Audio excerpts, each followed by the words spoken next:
there's a sense in which the government has limited tools in its box for this. When you see house prices are now down 11% year on year, it's a faster fall than it was in the early 90s, and people say they've still got a long way to go. In this country, consumer spending is more closely geared to house prices for historic reasons than any other Western democracy. So that means consumer spending is going to take a tumble as well as the months go on. And it's not clear what any government can do about this.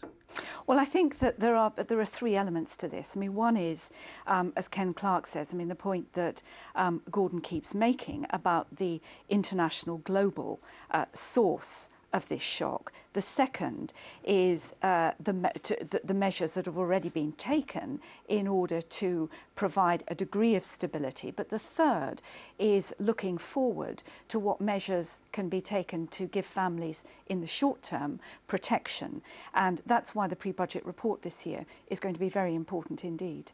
And I think, I mean, it's also one of these really, really difficult issues, because the explanation about the origins of this doesn't actually assuage the anxiety that families feel about how they're going to manage over the next few months. Is it not a danger of being a hostage to fortune, though, when the Prime Minister and other ministers say that we, the United Kingdom, are in a better position to weather this storm than anybody else?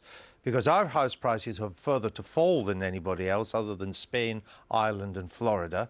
As Ken Clarke said, our household indebtedness is at record levels, even higher than the United States. And part of our growth throughout the years was fueled by finance, because the City of London is the great world financial centre. We're now in a financial crisis. There is no growth there at all. The reality could be, surely, that we're actually in a worse shape to weather the storm, not a better shape. No, I don't. I don't accept that, and I think that if you compare the position now in relation to interest rates, unemployment, inflation, I mean, by a factor of 3, we are in a better position than we were at the beginning of the 1990s. Which major economy? Major recession is in a worse shape to weather the current global turmoil than us? Is in a worse shape. Is in a worse shape. I mean, I don't know. I mean, I think. So why are we in a better shape? Well, no.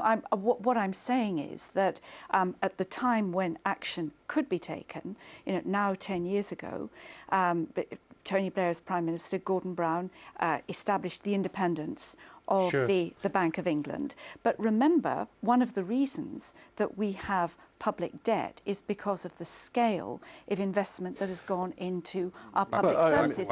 We won't know who's in a worse shape.